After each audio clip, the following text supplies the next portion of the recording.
नमस्कार, आप देख रहे हैं द लीडर हिंदी और मैं हूं आपके साथ स्वप्निल यादव। देश में जहां पहले नीट परीक्षा को लेकर विवाद चल रहा था, तो दूसरी ओर शिक्षा मित्रों का मुद्दा निपटने का नाम ही नहीं ले रहा था।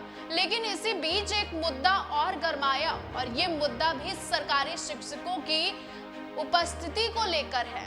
हाल ही में उत्तर प्रदेश में ऑनलाइन अटेंडेंस को लेकर शिक्षकों के बीच बेहद नाराजगी देखने को मिली। आपको बता दें, ऑनलाइन हाजिरी के आदेश को अव्यावहारिक बताते हुए इस आदेश को निरस्त करने की शिक्षकों की मांग है। इस आदेश के लिए कई संगठन भी अब सामने आ रहे हैं। इस आदेश का विरोध कर रहे शिक्षक 7 सूत्री मांगों का मुख्यमंत्री योगी आदित्यनाथ को ज्ञापन देंगे। ये ज्ञापन जिलाधिकारी के माध्यम से सीएम योगी को सौंपेंगे। आपको बता दें, जब से ऑनलाइन हाजिरी का आदेश लागू हुआ है, तब से शिक्षक, शिक्षा मित्र, अनुदेशक और कर्मचारी इस आदेश का विरोध कर रहे हैं। दरअसल 5 जुलाई को महानिदेशक स्कूली शिक्षा उत्तर प्रदेश द्वारा प्रदेश के बेसिक शिक्षकों को ऑनलाइन डिजिटल उपस्थिति डार्क करने का आदेश दिया गया था। जाहिर सी बात है कि अगर शिक्षक 3 दिन से ज्यादा अनुपस्थित होते हैं तो इस पर उच्च अधिकारी एक्शन लेंगे। आपको बता दें कि यह आदेश 8 जुलाई से पूरी तरह से लागू होना था, लेकिन इस आदेश को लेकर लगातार शिक्षक विरोध कर रहे हैं। संयुक्त मोर्चा के पदाधिकारियों का कहना है कि इस अव्यावहारिक आदेश को लागू करने के लिए शिक्षकों पर दंडात्मक कार्रवाई का भय दिखाकर उपस्थिति देने के लिए बाध्य किया जा रहा है। बंद कमरों में बैठकर ऐसा अव्यावहारिक आदेश जारी करने से पहले शिक्षक प्रतिनिधियों से बात कर लेना भी आवश्यक नहीं समझा गया। आखिर एक बार शिक्षकों की सलाह तो ले ही लेनी चाहिए थी। संयुक्त मोर्चा के पदाधिकारियों का कहना है कि हमारा उद्देश्य विभागीय कार्यों में अवरोध उत्पन्न करना नहीं है। हमारे बेसिक शिक्षक, शिक्षा मित्र, अनुदेशक, कर्मचारी विपरीत परिस्थितियों में भी पढ़ाने के अलावा हर विभाग के कार्यों में सहयोग कर रहे हैं। उन्होंने बताया कि पिछले कई सालों से अपने व्यक्तिगत मोबाइल सिम डाटा से विभागीय काम में सहयोग कर रहे हैं।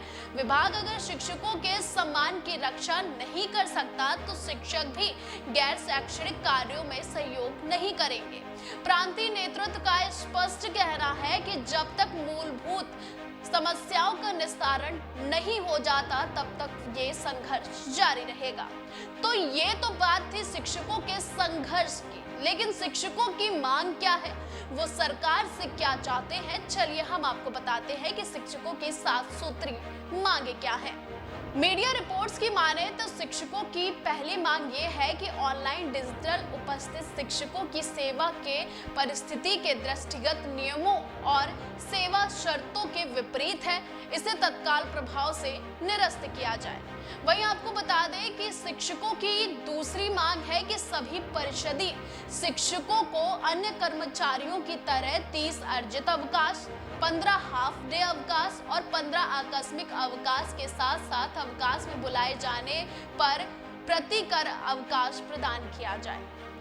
अगर हम तीसरी मांग की बात करें तो शिक्षकों की तीसरी मांग ये है कि सभी शिक्षकों, कर्मचारियों की पुरानी पेंशन बहाल की जाए।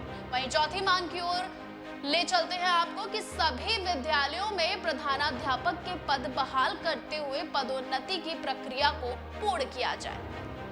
वहीं अगर शिक्षकों की 5वीं मांग की बात करें तो शिक्षा मित्र, अनुदेशक जो वर्षों से विभाग में काम कर रहे हैं, उन्हें नियमित किया जाए। छठी शर्त की ओर बढ़ते हैं। आरटीई एक्ट 2009 व राष्ट्रीय शिक्षा नीति 2020 के आलोक में समस्त गैर शैक्षणिक कार्यों से शिक्षकों को मुक्त किया जाए। वहीं अंतिम यानी कि 7वीं मांग ये है कि प्रदेश के समस्त शिक्षकों, शिक्षा मित्र, अनुदेशकों को सामूहिक बीमा, कैशलेस चिकित्सा आदि से आच्छादित किया जाए। तो आपने देखा कि शिक्षकों की 7 सूत्री मांगे क्या हैं, लेकिन इस मुद्दे पर राजनीतिक सलाहकार गिरिराज प्रजापति का क्या कहना है, चलिए आपको सुनाते हैं। ये उत्तर प्रदेश सरकार ने जो अभी नया नियम लागू किया है, नया शासनादेश जारी किया है, जिसमें बेसिक शिक्षा जो अध्यापक हैं उनके बायोमेट्रिक अटेंडेंस की बात की जा रही है। उसमें उनको एक लैपटॉप प्रोवाइड किया गया है। ये सारे शिक्षकों को नहीं प्रोवाइड किया गया है। एक स्कूल में हेड मास्टर और एक सहायक अध्यापक, जो सीनियर सहायक अध्यापक होंगे, उनको प्रोवाइड किया गया है। उसमें बेसिक शिक्षा डिपार्टमेंट जो है उसमें एक ऐप इंस्टॉल किया हुआ है, जिसमें उनको बायोमेट्रिक में क्या है कि फिंगर या अंगूठा नहीं लगाना होता है, उन्हें फेस का अपना एक फ़ोटो क्लिक करके उस जिस लोकेशन पे वो फेस का फ़ोटो क्लिक होगा वो लोकेशन ऑटोमेटिकली उसमें अटैच हो जाएगा कि आप किस लोकेशन पे हैं, किस लोकेशन से फ़ोटो खींचा गया है, जिससे काफ़ी अध्यापक रोष में हैं। जगह जगह धरना प्रदर्शन चल रहा है। राजधानी लखनऊ में भी धरना प्रदर्शन हो रहा है। तो देखिए, उनका जो अपना तर्क है उस तर्क पे हम बात करेंगे, जो सरकार का तर्क है उस पर भी बात करेंगे। सरकार ने जो एक कदम उठाया है, एक अच्छा प्रोग्रेसिव कदम है। जैसे हम बात करें कि हम जो भी प्राइवेट यूनिवर्सिटीज़ हैं, प्राइवेट अच्छे कॉलेजेज हैं, वहाँ टीचर के भी अटेंडेंस बायोमेट्रिक होते हैं, विद इन टाइम होते हैं, ताकि उनके अटेंडेंस और उनके प्रेजेंटेशन को सिक्योर किया जा सके। इसी तरह से ये पैटर्न को हमारे बेसिक शिक्षा डिपार्टमेंट ने भी उत्तर प्रदेश में लागू किया।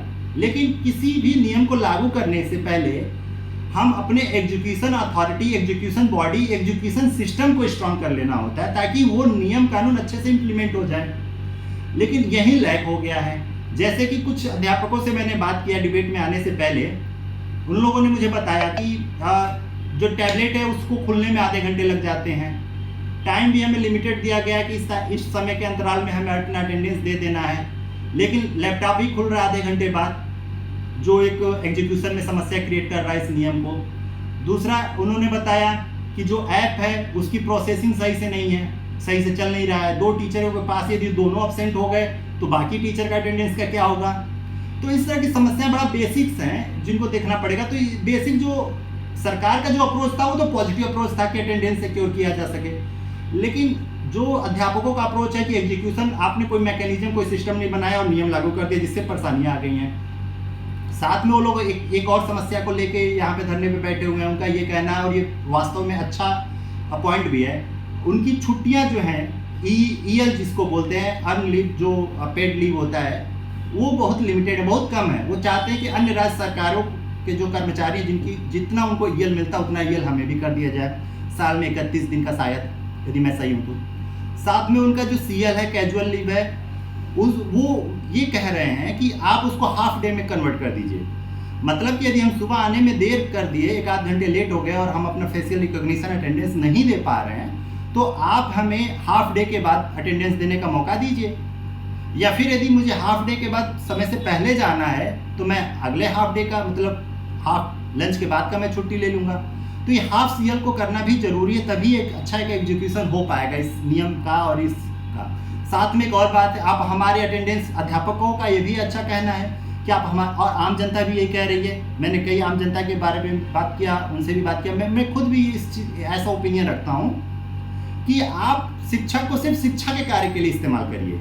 आप उनको बीएलओ का जॉब दे देते हैं, वोटर लिस्ट मेंटेन करते हैं, वोटर लिस्ट के बाद उनको आप पोलियो पे दे देते हैं, चुनाव ड्यूटी लगा देते हैं, बाढ़ आ गई वहाँ ड्यूटी लगा, मतलब उनसे आप सुपरमैन की तरह काम करा रहा है राज्य सरकार। उनको शिक्षा में पढ़ाना है, इस कार्य की ड्यूटी, इस कार्य के लिए अपॉइंटमेंट उनका हुआ, ड्यूटी दी गई, उसके अलावा सारा काम हो रहा है।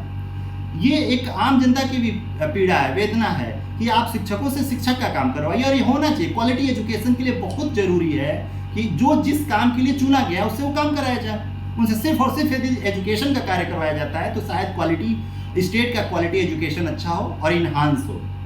और भी हम बात करेंगे अभी। Thank you. तो आपने सुना कि राजनीतिक सलाहकार गिरिराज प्रजापति ने शिक्षकों के ऑनलाइन अटेंडेंस को लेकर क्या कुछ कहा। फिलहाल आपका इस पर क्या कहना है हमें कमेंट बॉक्स में जरूर बताइएगा। तब तक के लिए हमें दीजिए इजाजत और आप देखते रहें द लीडर हिंदी।